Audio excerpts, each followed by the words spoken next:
eu principalement des travaux vraiment d'aménagement de l'espace public pour améliorer le confort des visiteurs et vraiment créer une atmosphère feutrée qui permet vraiment l'immersion du visiteur.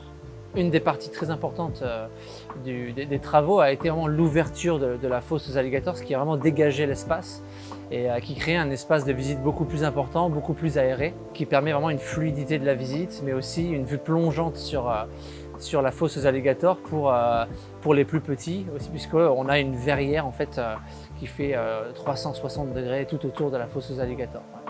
On a retravaillé aussi sur l'accessibilité en fait, de l'aquarium, puisqu'il y a deux niveaux en fait, au niveau de l'aquarium. Et on a voulu améliorer à travers le confort du visiteur aussi l'accessibilité pour les personnes à mobilité réduite, les familles avec des poussettes. Donc on a un petit élévateur qui permet en fait, d'accéder à ces deux niveaux.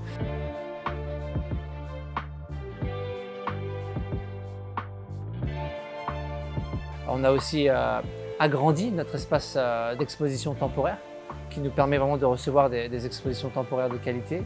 Et puis on a mis en place ce qu'on appelle le spot. C'est un mur numérique, en fait, un écran géant qui permet une immersion du visiteur à la rencontre et à la découverte d'animaux que l'on ne peut pas avoir ici au sein de nos bacs. Donc en l'occurrence, ils partent à la rencontre des baleines à bosse et ils en apprennent un petit peu plus sur le comportement de ces animaux par un jeu d'interaction en fait, avec cet écran géant. Pour améliorer le confort du visiteur, il y a eu vraiment tout un travail sur l'ambiance sonore de l'aquarium, avec la mise en place d'un faux plafond et d'une moquette qui permettent vraiment d'atténuer le son et de créer une atmosphère beaucoup plus feutrée. Comme toute l'aération en fait, de la partie visiteur a été refaite, on en a profité pour refaire la ventilation dans les espaces techniques où les aquariologistes travaillent. En fait, on a revu, surtout pour nous, notre confort, on a revu toute l'aération. C'est-à-dire qu'avant, il y avait une aération mais qui était un peu passif, tandis que là, vraiment, on a un flux d'air avec de l'air neuf qui arrive de l'extérieur et qui est aspiré à l'opposé de la section.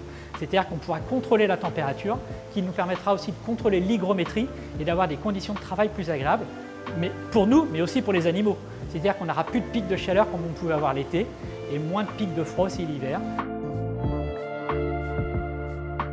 Il y avait 6 bacs qui commençaient à avoir les vitres rayées ou les décors qui commençaient vraiment à se déliter.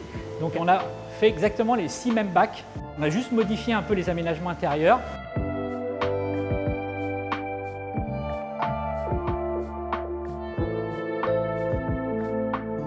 Quand on remet en route un aquarium, ça demande vraiment des temps assez lents, des temps à respecter de maturation de la filtration. On ne peut pas se précipiter non plus puisque on est sur de la filtration biologique, donc c'est du vivant et qu'il faut attendre que tout se mette en route avant de pouvoir réintroduire des poissons.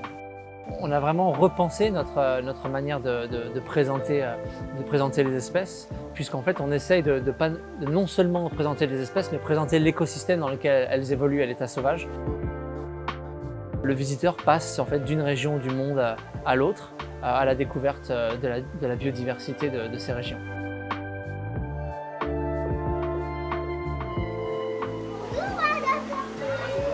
Gérer une collection animale, c'est un peu comme gérer une collection d'œuvres d'art. On veut lui donner une certaine orientation pour faire passer un certain message. Ici, en l'occurrence, on essaye d'axer l'information sur la diversité des habitats aquatiques, mais aussi sur les enjeux environnementaux que subissent donc, ces différents habitats. Ça prend du temps, mais ça évolue tout doucement, ça prend une direction ou une autre.